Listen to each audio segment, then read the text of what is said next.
Do you want a balloon too, Georgie? Bonjour à tous, bienvenue dans l'émission du Losers Club, votre podcast culturel préféré pour parler ensemble de séries, de films, de livres ou même de jeux vidéo. Aujourd'hui, le thème du jour sera la prostitution au cinéma, avec le film tant attendu sur Netflix, Madame Claude, qui est sorti le 2 avril, et qui nous permet tous ensemble de parler de la prostitution. Alors, on parle pas ici de films porno, d'accord? Donc, eh oui, désolé les gars. Alors on promet pour cette émission de pas faire de blagues lourdes, d'accord? C'est même pour ça que je vais éviter les présentations avec les blagues qu'on connaît tous, n'est-ce pas, Michael, hein? Oh, je peux pas faire de blagues, je suis censuré pour cette émission, c'est dégueulasse. C'est ça, on va aujourd'hui parler plus de la représentation des corps sexualisés, donc on va pas non plus... on va rester dans le politiquement correct, hein. Et tant que tu restes à poil, Mika, ça va. Voilà, c'est ça. Vous restez habillés, bien assis sur vos chaises. Alors aujourd'hui, nous allons parler de Madame Claude sur la vie de Fernande Grudet, un film réalisé par Sylvie Vered, qui avait aussi réalisé Sex Doll et Les Confessions d'un enfant du siècle. Donc c'est une habituée un peu des films marginaux. En actrice principale, nous avons Carole Rocher, qui a été aussi connue pour son rôle dans Braco, et Garance Marillier, que vous avez sûrement vu dans Grave et Ad Vitam. Donc le film Netflix suit la vie de Fernande Grudet. Elle est une célèbre patronne d'une maison close luxueuse qui a beaucoup fait parler d'elle dans les années 60-70, à l'époque de Pompidou, Giscard d'Estaing, voilà. Donc le film est à la fois, on va dire, autobiographique, fantasmé, je dirais. Il est il est un peu onirique et je voulais savoir du coup qu'est-ce que vous en avez pensé. De Madame Claude, à vrai dire, je connaissais pas Madame Claude et je connaissais pas la partie historique de ce film et ça a été une bonne découverte.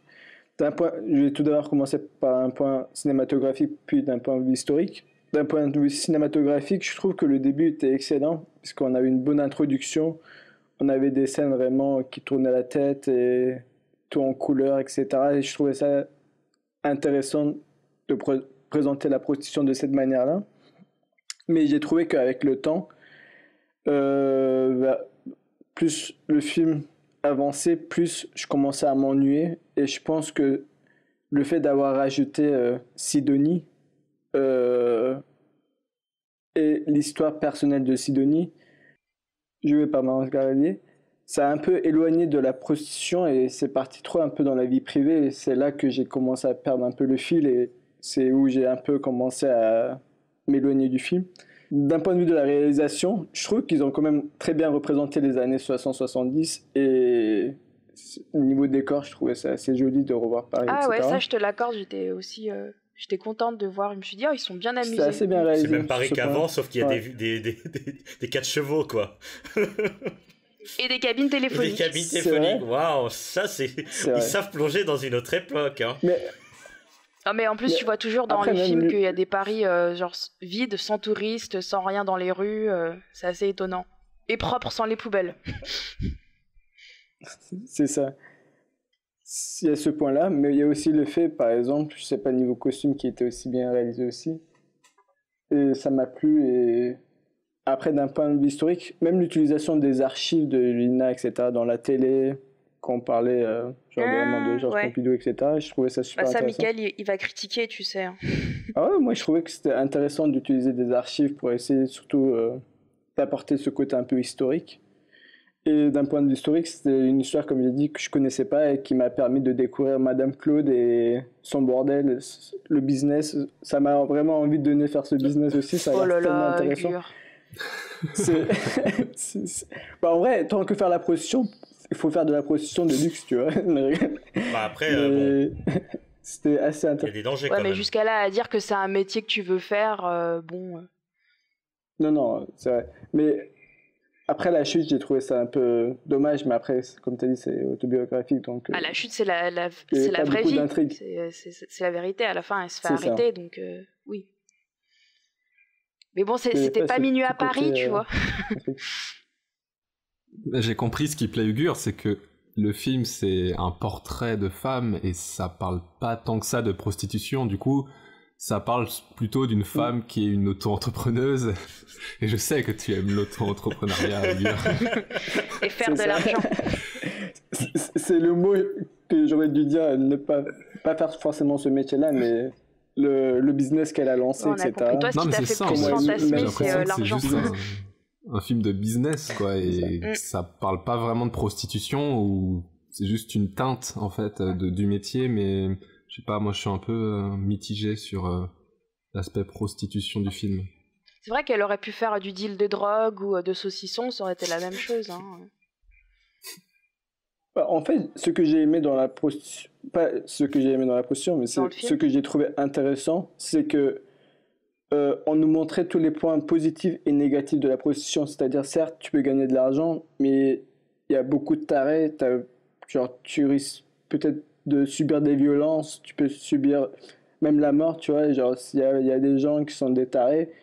Et c'est bien de montrer que c'est pas un métier forcément en rose et que tu as vraiment le risque du métier, genre te faire taper, etc. Et évidemment. Par exemple, d'autres films, par exemple, Jeune et Jolie, on n'en parle pas. C'est très positif comme image présentée. Ouais, je vois ce que tu veux dire sur la représentation, justement.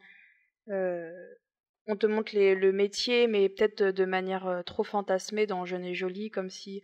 En même temps, c'est parce que ça vient d'un choix d'elle-même, donc on va vouloir montrer l'aspect de pourquoi elle a voulu s'impliquer dans cette passion plus que ce métier pour elle.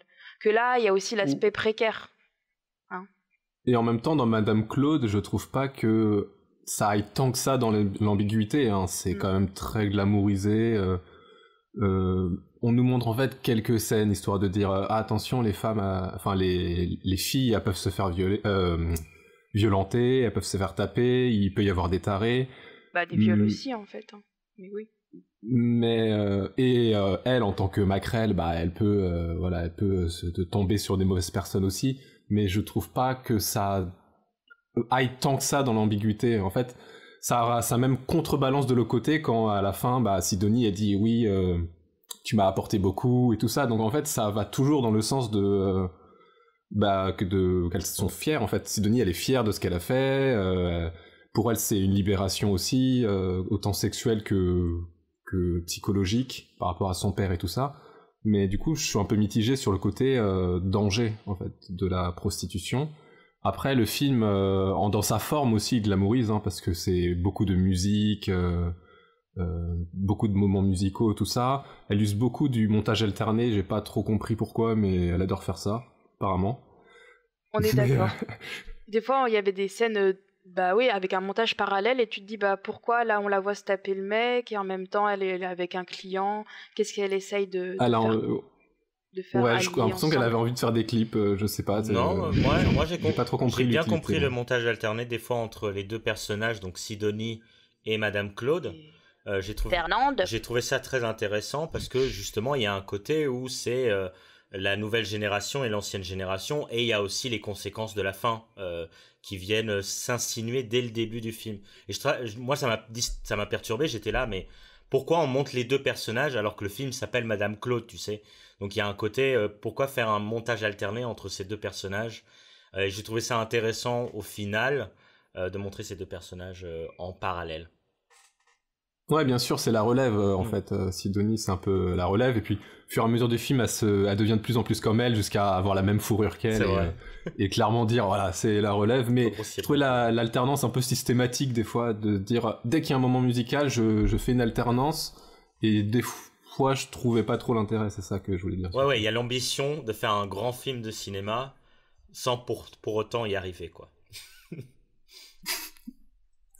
Après, j'ai pas vu les autres films de la réalisatrice Sylvie Verred, mais j'ai vu qu'elle avait débuté avec Carole Rocher, donc celle qui joue Madame Claude, qui joue dans tous ses films, et qu'elle, elle joue dans tous ses films, elle joue toujours le personnage principal, donc c'est sa muse, on va dire.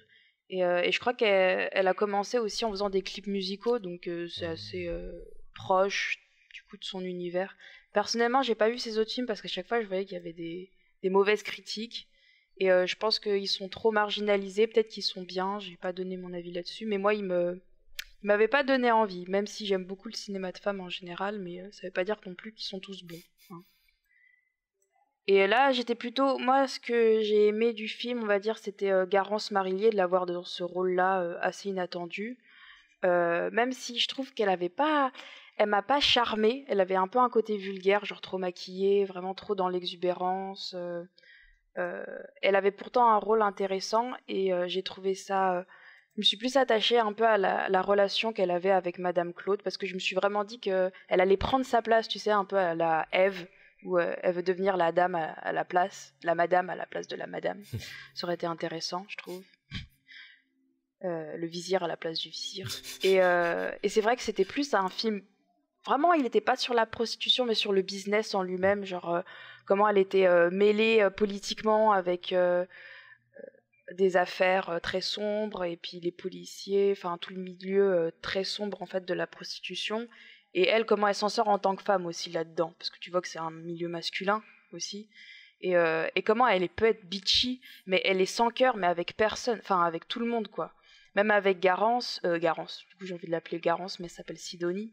Même elle, elle agit à la fois, tu sais, d'une manière très perverse, en mode de l'appeler ma chérie, et la maltraiter en l'envoyant chez des clients qui vont lui l'étrangler ou lui faire des horreurs, quoi. Bref, c'est pas un personnage du tout likable, Fernande Grudet, et je pense que c'est aussi une volonté de pas montrer justement que c'est une bonne mère pour ses filles, quoi. Au contraire, d'ailleurs, tu vois aussi sa vraie relation avec sa vraie fille, qui est complètement chaotique et pas likeable du tout. Voilà. Mais c'est vrai que du coup, on repassera pour un film sur la prostitution à mes yeux. Ouais, en fait, c'est le problème du film, c'est... en fait, moi, j'ai quand même passé un bon moment. J'ai trouvé que c'était intéressant et comme je pense que j'ai été un peu comme Ugur pour le côté, pas entrepreneuriat, mais historique.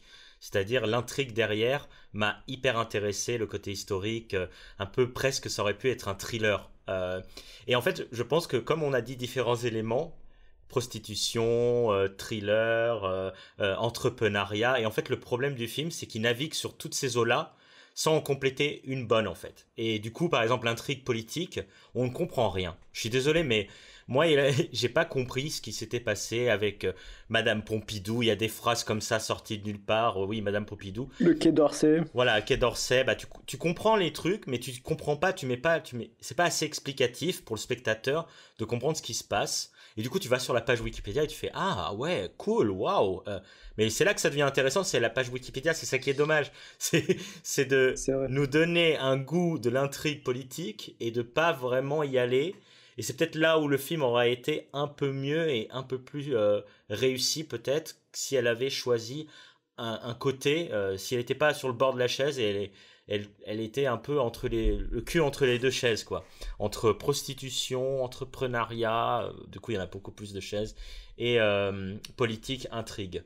Donc c'était dommage, mais bon, sinon Garance Marillier, je l'ai beaucoup aimé. non mais je trouve que c'est marrant parce que après Grave je m'attendais pas à voir ce genre de personnage. Dans Grave c'est un personnage qui découvre sa féminité, qui découvre son corps, qui découvre sa sexualité, qui découvre beaucoup de choses, et là c'est une femme c'est une jeune fille qui a déjà tout découvert et elle est là pour dominer le monde quoi. Donc c'est vraiment elle a bien grandi. elle a bien grandi. Non, elle a toujours le même visage et tout, donc mais on la reconnaît très bien, mais ouais, c'était marrant de voir ce personnage-là. Par contre, j'ai pas été très fan de Madame Claude.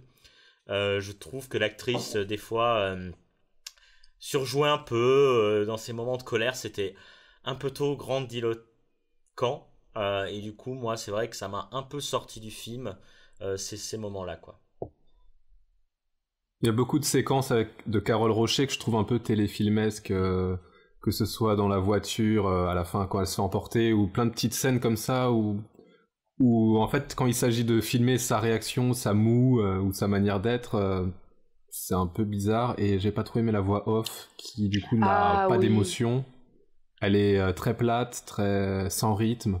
J'ai l'impression que c'était une lecture sans rythme d'un roman français lambda, tu vois, avec quelques petites phrases de littérature générale. Mais ça correspond au fait qu'elle a pas d'émotion, mais bon, je suis un peu mitigé. Hein, Sur ce point-là, j'avais lu que c'était une personne très froide et ils ont voulu, je pense, refaire sentir cette froideur Et je pense qu'elle a réussi parce que, comme tu dis, elle était très froide. Et dans toutes ses biographies, c'est écrit que c'est une personne très froide. Ouais, le problème, en fait, moi je suis d'accord, la voix off, en fait, c'est dommage parce que moi, il y a une scène à la fin où elle va faire une interview, bon, c'est pas un gros spoil, hein, vers une interview, et je me suis dit, on va nous expliquer que c'est là d'où vient la voix off, en fait. Et que depuis le début, on était. Et en fait, non. Et du coup, j'ai fait ça, mais c'est nul la voix off. Du coup, ça a enlevé tout le côté de la voix off que je m'étais dit, ça aurait été intéressant, en fait, si. En fait, depuis le début du film, c'était une interview et qu'elle expliquait vraiment ce qui s'était passé dans certains moments. Même si c'est ridicule, hein, c'est pas non plus. Moi, de toute façon, j'aime pas les voix off en général. Je trouve que ça coupe le film. En général, ça te fait pas rentrer dedans. Et là, c'est vrai que c'était vraiment dommage, quoi. Et ce truc des archives, moi, j'aime pas les archives. Je trouve que ça me fait aussi sortir du film en général.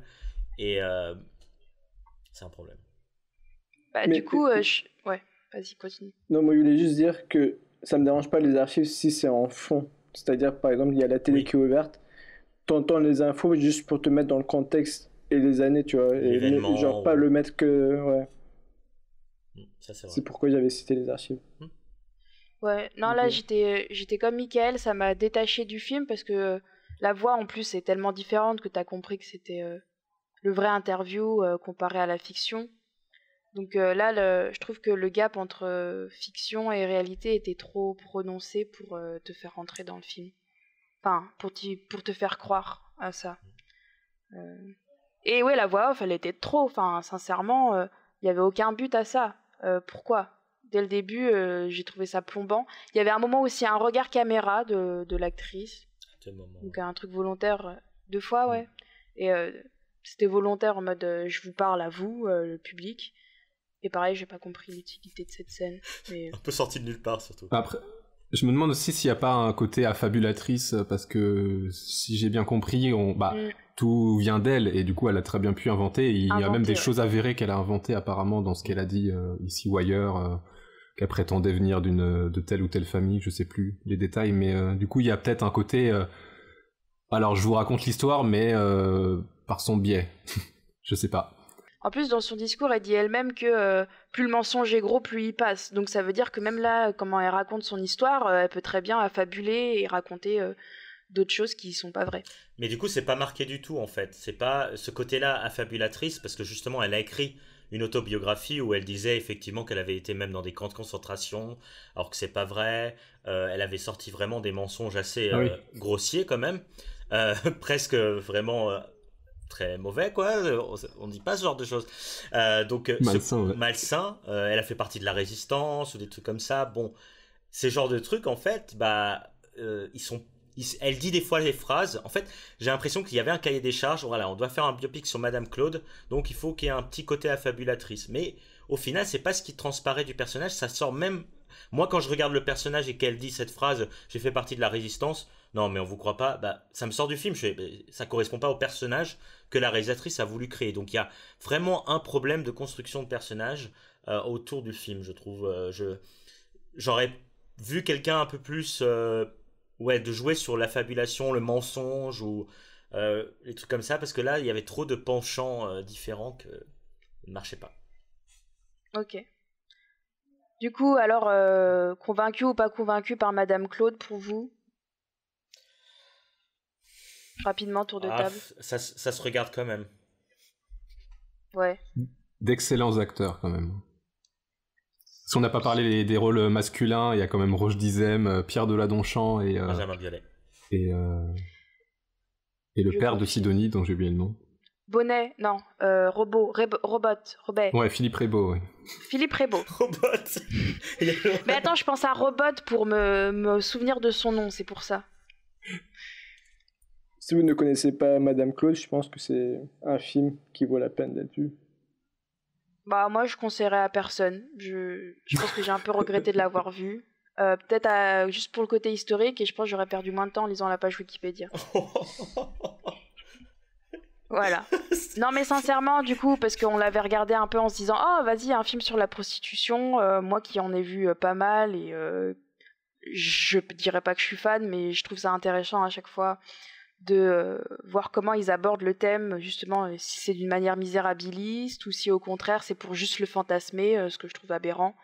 Donc je trouve ça toujours intéressant d'avoir différentes visions et différents points de vue. Et là, c'est passé grave à côté puisque c'était plus une biographie sur une travailleuse du sexe dans un milieu hautement dangereux car politique et pourri, quoi.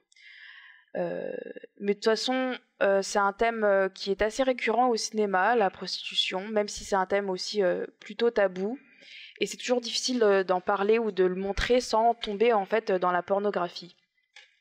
Et c'est intéressant de voir que la plupart des films qui en parlent, en faisant une petite liste, on a trouvé beaucoup de films français en fait. Beaucoup de films français qui vont le montrer plus qu'en parler en fait. Je voulais voir avec vous, est-ce qu'il y a des films que vous préférez dans le cinéma français? Du coup, on va d'abord parler, qui parlent de la prostitution en général. Alors Ugur, tu veux commencer encore une fois? On peut commencer par Jeune et Jolie qu'on a cité précédemment. C'est un film qui a été présenté aux sélections au Festival de Cannes de 2013 par le réalisateur de François Ozon, aussi connu pour son film 8 femmes et Dans la maison. Et son personnage principal est interprété par la belle Marine Mvak, qui était mannequin. Et c'est un des premiers films qui va lancer sa carrière dans le cinéma parce que c'était un succès très bien accueilli par le public. Le film nous présente le portrait d'une jeune fille des beaux quartiers à travers 4 saisons, sa première rencontre, son aventure dans la prostitution et sa séparation familiale. En effet, on suit la découverte de la sexualité d'une jeune fille de 17 ans et comment elle transitionne dans la prostitution et quels sont les impacts ou les conséquences de son aventure dans la prostitution. Ok, ce film-là, c'était assez intéressant parce que déjà, on parle de la prostitution, mais c'est de la prostitution d'une jeune ado qui n'est pas majeure, donc c'est un peu... J'ai regardé avec un... Vous savez, quand c'est des jeunes filles, etc., c'est un peu plus compliqué à accepter. Mais c'était super intéressant parce que c'était comme une aventure, parce que pour chaque client, c'est différent, c'est filmé d'une manière différente, c'est dans des positions différentes.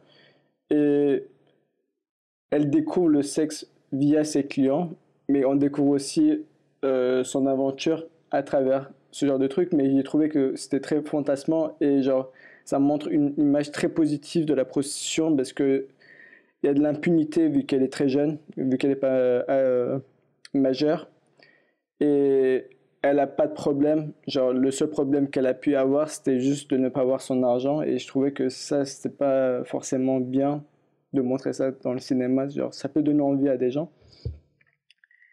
Et qu'est-ce que je voulais dire d'autre?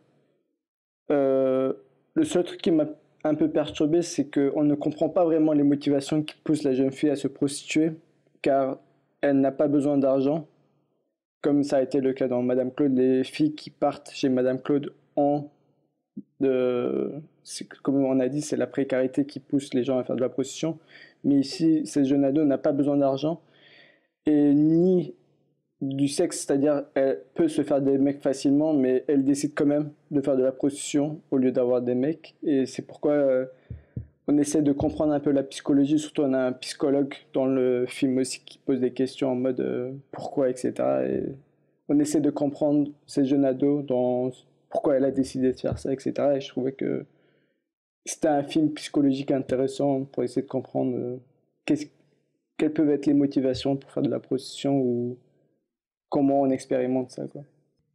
Tu as raison, c'était une vision assez fantasmée et c'était peut-être aussi le but du film, c'est de montrer une autre vision, pas forcément précaire de la prostitution, mais plutôt fantasmée, où une jeune fille aurait envie de connaître la sexualité, mais à travers le métier lui-même, comme on va dire les geishas le faisaient à l'époque aussi.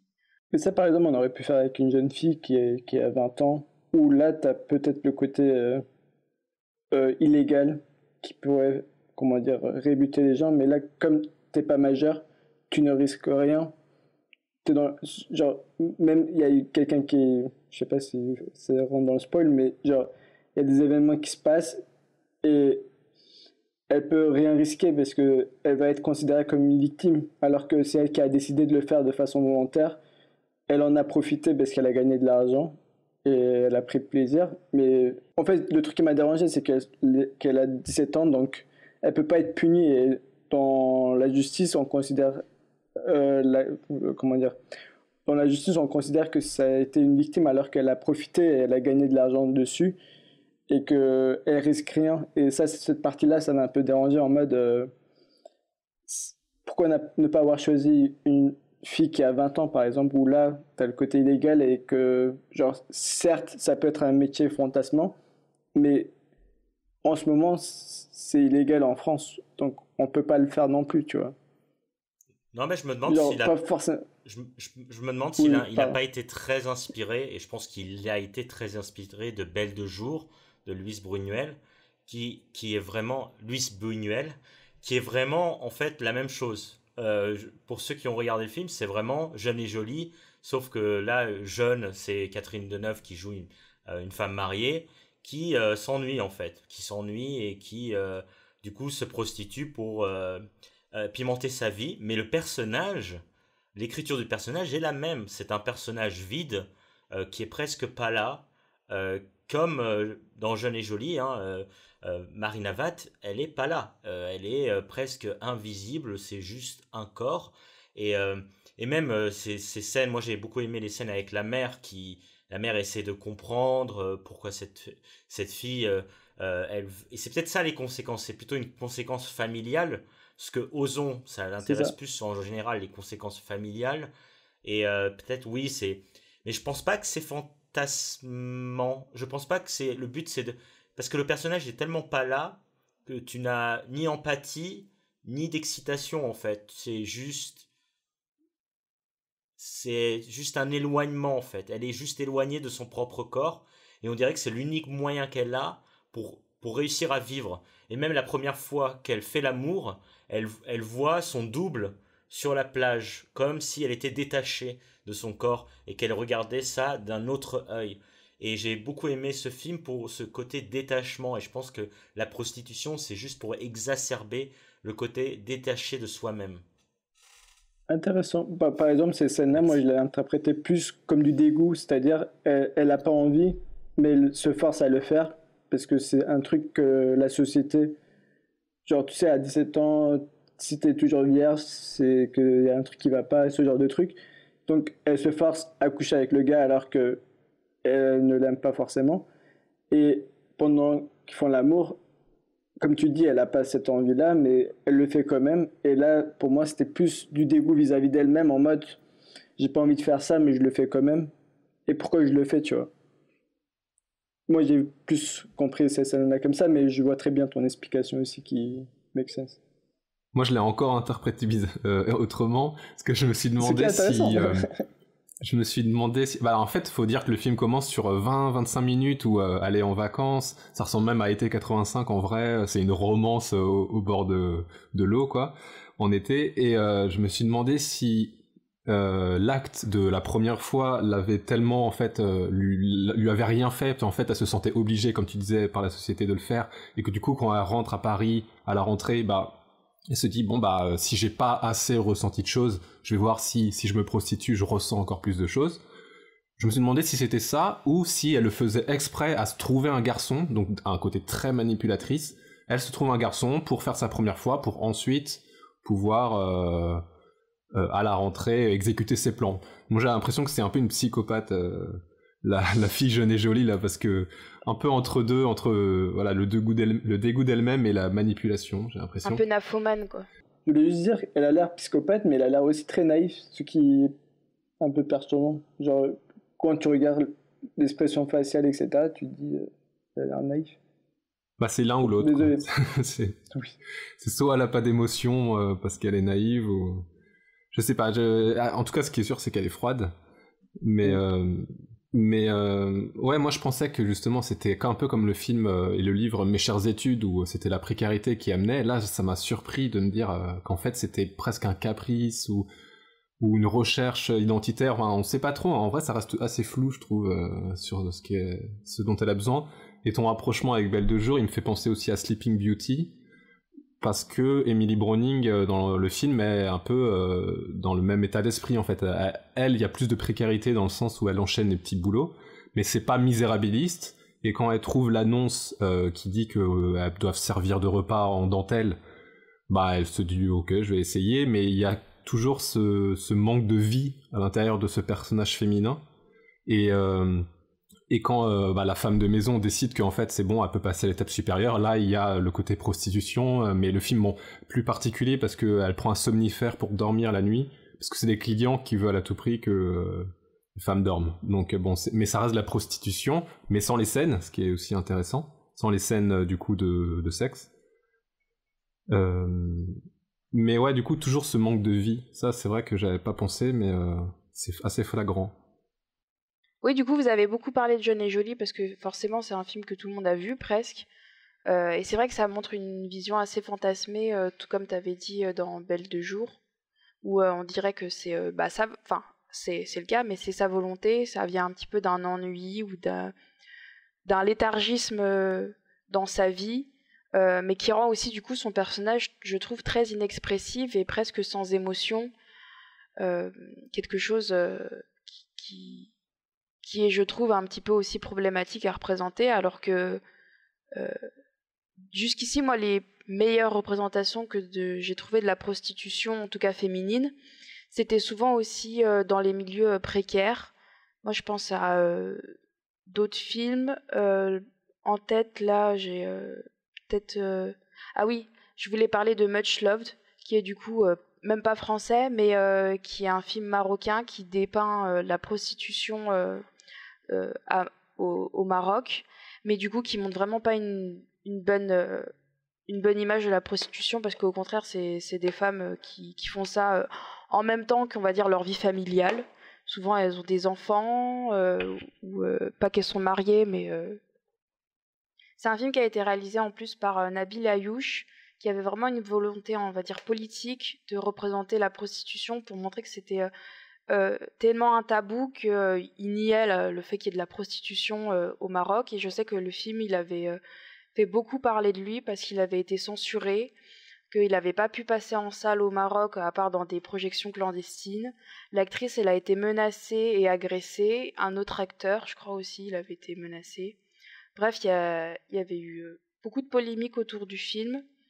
Et après, je sais qu'il avait réalisé un autre film qui était encore sur la sexualisation des femmes au Maroc. Bref, c'était tellement un sujet tabou et en même temps réel. Le film était presque documentaire, faut l'avouer. Je crois qu'il y a même des actrices qui sont elles-mêmes des prostituées. Enfin, ça dépeint pas une vision très rose, très bourgeoise du coup de la prostitution, et je trouvais ça intéressant. Je pense qu'il y a peu de films qui le font, donc c'était intéressant à voir. Et après, je trouve que je voulais plus après parler de l'autre film, c'était Sauvage, qui était un autre film sur la prostitution, mais cette fois masculine, que j'avais beaucoup aimé. Attends, faut que je retrouve le... Et je prends que Mickaël et Thierry, vous l'avez vu, vous aussi. On l'a vu tous les trois ensemble, en plus. Ah oui, je sais. Mais je me souviens pas exactement de comment est le personnage. Justement, je me demandais si aussi il n'y avait pas cette apathie dans le personnage de Sauvage, comme on disait. Un peu, parce lui, que... Ouais. De ce que je me souviens, il est... c'est assez paradoxal, parce que lui, par contre, il avait juste envie d'être aimé par les autres, j'avais l'impression. Et c'est pour ça qu'il donnait son corps aux autres. On aurait dit qu'il le faisait de manière tellement généreuse, et en même temps, il faisait aussi ça parce qu'il était sans toit, il était très marginal lui-même, et ça le convenait, on va dire. Il était très sacrificiel comme personnage, très martyr, voilà. Et il y a ce moment dans le film où il tombe en larmes, qui est un moment très fort, et que c'est même pas il tombe en larmes, c'est juste un moment de douceur inattendu, et c'est vrai que là tu fais waouh. Alors qu'avec les films avec Jeune et Jolie ou Belle de jour ou Sleeping Beauty, moi je me rappelle pas si on a cet élément où ça tombe dans l'émotion avec le personnage principal. Alors que là, dans Sauvage, il y a ce côté-là, il y a un moment où tout bascule en fait. Mais c'est vrai que sinon, dans les films un peu misérabilistes, comme tu disais, hein, de pas montrer la beauté des choses, il y a aussi Macadam Cowboy avec Jon Voight et Dustin Hoffman, qui cette fois, c'est un mec du countryside des États-Unis qui décide d'aller à New York pour travailler et avoir le rêve américain aux États-Unis, et en fait il n'y arrive pas, et du coup il devient gigolo pour personnes âgées, et du coup en fait il y a ce côté aussi d'être un peu le côté sombre de la prostitution, de vouloir toujours encore plus, mais le problème c'est que ça marche pas toujours, et du coup c'est la pauvreté en fait. Il y a un lien entre pauvreté et prostitution qui est souvent très fort, moi. Je peux parler aussi de Filles de joie, qui est sorti en 2020, un des rares films à avoir survécu à 2020. Il aurait peut-être pas dû, parce que, bon, j'ai pas trop aimé, mais c'est un film de Frédéric Fontaine et Anne Polisevich. Ça parle de la précarité aussi, vraiment, et ces trois femmes qui ont, en fait, pareil que dans Much Love, ont des vies de famille à côté, qu'on voit aussi, on voit, en fait, quand elles vont au travail, donc se prostituer, et quand elles rentrent, et qu'il y a la vie de famille. Et dans les actrices, il y a Sarah Forestier, Noémie Lvovsky et Annabelle Langron. Il y a un peu le côté l'ancienne, Noémie Lvovsky fait l'ancienne, elle connaît bien le métier, machin. Mais elles sont toutes fortes, c'est toutes des femmes fortes, même s'il y en a qui sont plus débutantes, entre guillemets, que d'autres. Enfin, il y a des filles débutantes dans le lot, parce qu'il n'y a pas que les trois femmes, il y a aussi d'autres femmes. Donc il y a des débutantes et tout ça qu'on va prendre sous son aile. Il y a un côté sororité aussi qu'on retrouve dans pas mal de films sur les maisons closes et tout ça. Mais voilà, en fait, ça parlait trop de misérabilisme, et je trouvais qu'il n'y avait pas un bon équilibre entre parler de la prostitution comme survie aussi, et après d'y trouver goût, de trouver un goût enfin, pas d'y trouver un goût, mais en tout cas de s'y accommoder pour dire bah voilà, on est une bande de filles et on va se serrer les coudes, et voilà, il y a quelque chose qu'on retrouve aussi dans d'autres œuvres qui sont peut-être plus marquantes ou frappantes, comme Maison close, la série, ou l'Apollonie de Bonello, voilà, qui met plus en lumière la bande de filles, quitte à tourner dans le soap, je sais pas. Pour le coup, pour Maison close, je trouve que c'est un peu soap, mais... Oui, t'as raison Thierry, j'avais oublié de mentionner l'Apollonide. Mais en fait, c'est parce que comme Maison close, ça se passe à une autre époque, on va dire. Donc on va dire à l'époque où la prostitution n'était pas vue de la même manière. Il n'y avait pas les mêmes enjeux, mais ça reste quand même le métier le plus vieux du monde, comme on dit. Et c'est vrai qu'il y avait plus cet aspect, les filles entre elles, qui peut créer des fois des jalousies, ou je sais pas, au contraire des histoires d'amour entre elles aussi, ce qui peut être intéressant. Mais c'est vrai que l'Apollonide, c'était un très bon film, et je vous le conseille de le voir. Où il y a aussi Noémie Lvovsky qui fait justement la maquerelle. Il y a Afsia Herzi qui est dans Madame Claude. Je l'imagine bien Lvovsky en maquerelle. Du coup, tu as parlé de la série Maison close, qui est une série française. Mais du côté américain, est-ce que vous avez en tête comme ça des séries aussi qui parleraient un petit peu de prostitution Je pose une question assez rhétorique.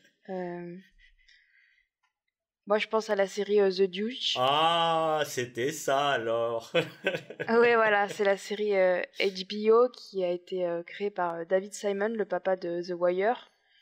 Et pour moi, qui est un petit bijou. J'ai vraiment adoré, pas juste parce que ça parle de prostitution, mais c'est super bien réalisé. Alors le casting est génial aussi. Je dirais pas parce qu'il y a James Franco, on va dire malgré qu'il y ait James Franco dedans.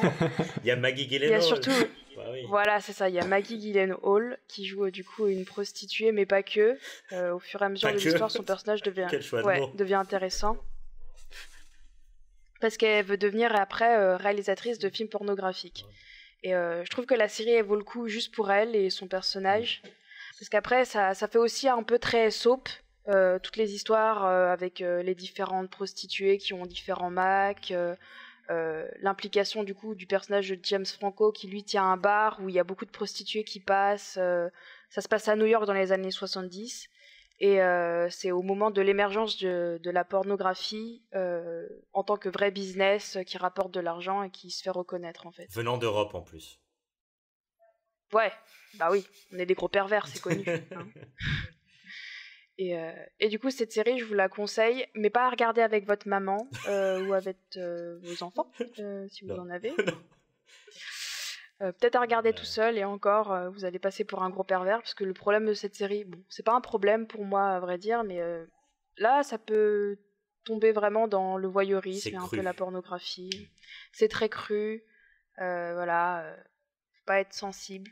Et c'est assez étonnant pour une série américaine, parce que jusque-là, les séries américaines et la prostitution, pour en parler, c'était... C'est HBO. C'est pour ça que c'est pas... Ouais, c'est HBO quand même. Hein. S'il y a bien des boobs, si on voit bien des boobs quelque part, c'est sur HBO, hein, ici aux États-Unis. Hein. Voilà. Moi, j'ai beaucoup aimé. Ah, c'est une super série, hein. C'est vrai que c'est peut-être... sur la prostitution, pour l'instant, c'est peut-être ce que j'ai vu de mieux, en fait. C'est super bien réalisé, les personnages sont... nickel, Maggie Gyllenhaal, elle est extraordinaire et elle m'a vraiment scotché. C'est son regard, sa façon d'être, tout son corps m'a scotché. Il y a de l'humour aussi, il y a des scènes très très drôles, vraiment presque hilarantes, et en même temps il y a des scènes vraiment horrifiques ou effrayantes où tu te dis mince, c'est horrible. La prostitution, c'est vraiment... c'est pas très glamour quand même. Je trouve que le ton de la série reste quand même très glauque. Avec ses teintes, c'est des teintes très sombres, très sépia presque. Donc j'ai beaucoup aimé cette série pour l'instant. C'est vrai que c'est un bijou de réalisation. J'ai pas tout vu de cette série, mais je pense pas que ce soit soap comme Maison Close, on va dire. Parce qu'en fait, c'est plutôt une constellation de personnages qui ont plein de choses à raconter, qui ont plein d'histoires, et qui du coup tout s'entremêle un peu, et on voit beaucoup de choses, il se passe beaucoup de choses, mais ça prend son temps aussi. Moi, ce que j'ai pas aimé dans Maison Close, bon, vu qu'on en a pas parlé tant que ça non plus, déjà je savais pas si c'était une série HBO ou Canal+, quand je regardais, je me suis vraiment cru dans une série HBO pour le coup. C'est l'esthétique, voilà, très sombre, dark, bref, et des boobs partout. Non, mais je trouvais que c'était un problème de parler de prostitution de cette manière-là, parce que ça ne parle plus de rien au final, en fait. Quand ça tire trop en longueur, comme Maison Close pour moi, c'est-à-dire de devoir en plus avoir un certain cahier des charges à chaque épisode, mais du coup de montrer toutes les femmes ce qu'elles peuvent subir, mais aussi de montrer les femmes entre elles. Alors certaines vont avoir des liaisons cachées, d'autres des liaisons ouvertes, et d'autres elles vont... parler d'autres choses dans la maison, et l'irruption des hommes qui sont les grands méchants et machin. Je trouvais qu'au final ça s'englobait pas bien. Alors évidemment ça va vers un dénouement, en tout cas dans la saison 1, qui est logique, parce qu'il y a besoin d'une rébellion, il y a besoin de bousculer quelque chose, sinon ça serait trop complaisant. Mais il y a quand même un peu trop de complaisance. Bah après, comme tu disais, c'est une autre époque, donc c'est une époque aussi où il y avait plus de complaisance à la prostitution. Mais aussi, voilà, il y a un manque aussi dans les personnages masculins. Dans Le Plaisir, qui est du coup un film à sketch, adaptation de 3 nouvelles de Guy de Maupassant. Et l'histoire du milieu, ça s'appelle La Maison Tellier. Et voilà, donc on te présente plein de femmes, mais voilà, et t'as tous les habitués qui un soir trouvent la maison fermée, la maison close du coup. Et du coup qui sont pas contents, mais ça joue sur voilà, c'est pas du tout dramatisant, ça joue un peu sur le côté, parce qu'en fait c'est un truc qui est avéré, tous les hommes riches de la ville y vont, tout le monde sait, quand ils se croisent, bah ah tiens salut, ah bah oui c'est fermé, ils repartent tous à l'envers, ils disent ah non mais ça sert à rien d'y aller, c'est fermé. Et du coup il y a voilà, je sais plus que c'était Guy de Maupassant, mais il y a du comique, et c'est peut-être bien aussi d'avoir du comique un peu dans ce sujet-là. Parce que bon, c'est un peu off, mais c'est vrai qu'en fait, les maisons closes, c'était plus des lieux de divertissement, tout simplement, pour les hommes.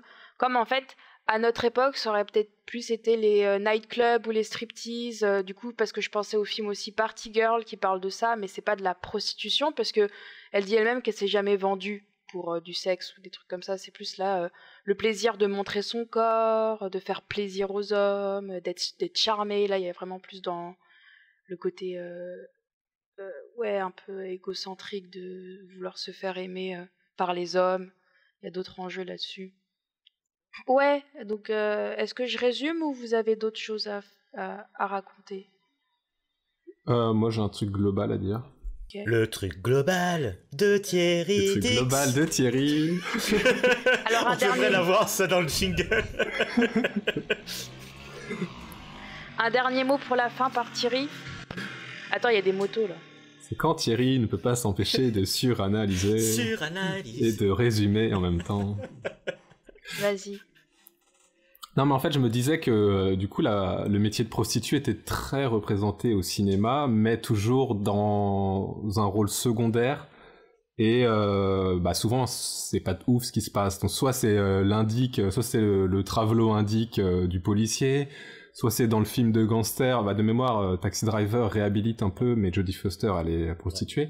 Mais c'est aussi souvent dans beaucoup de films de gangsters où, à un moment donné, il y a des prostituées. On peut même penser à des westerns, genre Brimstone, il y a la maison de prostituées, ou même des scènes dans Westworld, tu vois, où il y a aussi les prostituées, même si du coup c'est des robots. Et du coup, ce qui était aussi intéressant dans Madame Claude, c'est que ça reprenait le concept du film de gangster, mais à l'envers, tu vois, le film de gangster, mais vu par les prostituées. Et du coup, c'est peut-être pour ça que tu comprenais pas tout, Mickaël, c'est que du coup, on avait que le point de vue des prostituées. Bon, ça c'est une hypothèse, mais du coup, je trouvais ça bien aussi de plus rentrer dans ce métier-là. Et c'est peut-être pour ça qu'il n'y a pas tant de films, parce qu'en fait, les Américains ne s'y attardent pas du tout. Parce qu'en fait, ça fait partie du paysage, clairement. Il y en a partout, mais pas en rôle principal. C'est intéressant, du coup. Je rebondis sur ce que tu as dit, Thierry. Même ce que tu avais dit avant. C'est la distribution des personnages qui est intéressante à voir, par exemple, dans une série comme The Deuce. Parce que le personnage justement de la prostituée qui est tout le temps mis à l'écart, ou qui sert juste d'indice, qui sert vraiment de personnage d'information, ou alors même juste pour romancer le personnage principal qui est un flic qui voit juste une prostituée. Bref, c'est intéressant du coup dans une série comme The Deuce qui remet en avant ce genre de personnage. Et comme tu disais aussi juste avant, les personnages masculins aussi sont tellement mal représentés dans ce genre de films ou de séries qui veulent en parler, soit comme des hommes qui les battent, ou qui profitent d'elles, enfin en tout cas qui usent de leur service. Donc il y a toujours des perversions un peu bizarre, comme on voit beaucoup en fait dans Madame Claude. Il n'y a aucun personnage masculin qui est vraiment bon, parce que ils sont contre le personnage principal un peu, et à part si lui-même il se prostitue, ou si même lui-même il fait partie du milieu, il est vraiment pas très likeable en général, les hommes. Après, par exemple, dans Madame Claude, on cesse de dire que c'est les hommes qui ont le pouvoir, et c'est pourquoi on montre que la prostitution concerne plus les femmes que les hommes. Parce que c'est les hommes qui ont le pouvoir, donc ils ne feront jamais de la prostitution en quelque sorte. C'est les hommes qui payent, mais est-ce que tu vois vraiment qu'ils ont le pouvoir dans le film ? Le pouvoir global dans la société, on va dire. Oui. Mais c'est sûr que le patriarcat, c'est une composante. Mais c'est pas le moteur principal, et c'est ça que beaucoup de films oublient, c'est que c'est pas parce que tu fais un film sur des femmes, et ici sur des prostituées, que tous les hommes doivent être méchants. Ou des gros dégueulasses. C'est ça que The Deuce arrive à faire en fait, et c'est ça qui est fort aussi. Ouais, justement, c'est un trope récurrent de même Jeune et Jolie. Tous les mecs sont soit vieux, soit radins, soit gros. Souvent, les personnages, en plus, pour parler de grossophobie encore, c'est la minute grossophobie de la semaine. Toujours des mecs gros. Il y a que les gros qui vont avoir du sexe avec des prostituées. Et qui vont payer du sexe. Qui vont payer du sexe parce qu'ils sont tout moches. Voilà, non mais c'est dégueulasse. Et souvent, c'est un trope récurrent dans tous ces films. Du personnage dégueulasse ou pervers et tout ça, quoi. Non, mais là, dans Madame Claude, ils montraient aussi genre des hommes d'État, ou des hommes comme mais eux, ils se tapent Kennedy, pas les prostituées, quoi. Eux, ils sont beaux gosses et ils se tapent pas les prostituées. Si, ils payent pour les prostituées aussi. Non, Deladonchamp et Benjamin Biolay, ils payent rien. Parce que Roche Dizem, il est un peu plus moche, donc lui, il est obligé de payer. Mais les autres... Non, je veux dire des personnages qui sont, au contraire, qui ont de la notoriété. Pas à la maison. Oui. Pour de la notoriété, qui sont pas gros, mais c'est juste qu'ils veulent la discrétion, tu vois, genre que ça se sache pas. Et c'est pour ça qu'ils font appel à des services comme ça.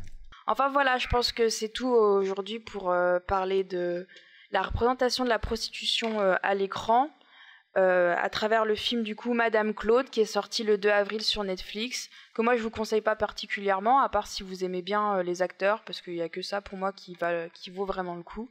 Peut-être que je me ferai une autre idée du film en voyant d'autres films de la réalisatrice. En tout cas, ça nous a permis aussi de pouvoir parler à travers ça de d'autres films français qui parlent aussi de la prostitution, comme on a parlé du coup de Jeune et Jolie de François Ozon, que l'on conseille tous, n'est-ce pas ? Oui. Malgré une vision assez fantasmée. Dans un autre, du côté de la prostitution masculine, on a aussi parlé de Sauvage, réalisé par Camille Vidal-Naquet, qui est aussi un film à voir, je dirais. Thierry a aussi parlé de Filles de joie de Frédéric Fontaine, qui est sorti du coup l'an dernier. Mais qu'il n'a pas conseillé, on dirait. Qui est apparemment assez oubliable. Enfin, il n'était pas au César. Voilà, la preuve. Hein. C'est aussi le film qui n'était pas au César. On a aussi parlé de L'Apollonide de Bertrand Bonello, qui est à mes yeux un film à voir et que j'approuve. Le Losers Club. Qu'est-ce qui prouve que c'est pas forcément avec une réalisatrice que un regard sera plus féminin. C'est vrai. Voilà, pour parler des femmes, il n'y a pas forcément besoin de femmes pour ça. Mais c'est toujours intéressant aussi d'avoir un regard féminin. Bien sûr.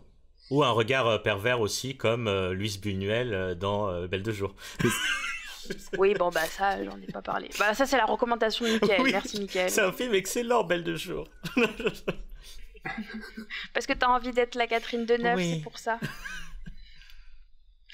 Et moi, je vous conseille surtout mon petit bijou et le petit bijou découverte aussi de Mickaël et Thierry, je suppose. Ugur, si t'as le temps, tu la regardes. The Deuce, la série HBO créée par David Simons. Voilà. Donc... Faut juste que je convainc Diana. Faut juste convaincre la famille, c'est ça. Bah ça va, mais non, elle aime pas les films d'horreur, mais elle aime pas le sexe, ça sera pas un problème, si. Quoique des fois, ça peut être horrible. Quoi? Bah en fait, ça dépend à quel point c'est intéressant. Ouais, non, ouais, c'est vrai que c'est un peu cru, hein, quand même. Bon, alors je vous la conseille, mais comme plaisir coupable, d'accord? Ok, je vais voir le soir en cachette. En cachette. Bon, il y a autant de scènes de sexe dans Game of Thrones, hein. C'est vrai. Non, sincèrement, c'est vrai. Mais c'est du même niveau que Game of Thrones, niveau... toutes les 10 minutes, tu verras des seins ou un corps nu. Ça, c'est sûr. Voilà, merci à tous de nous avoir écoutés pour cette émission. On espère que le débat vous a plu. N'hésitez pas à partager vos impressions, vos commentaires. Allez sur notre page Facebook et notre page Instagram. Ramstramgram. Sur Twitter, sur Twitter. Et aussi Twitter, bien sûr. Allez, merci à tous. À la prochaine pour une autre émission aussi intéressante. Au revoir tout le monde. Bye bye. Au revoir. Do you want a balloon too, Georgie?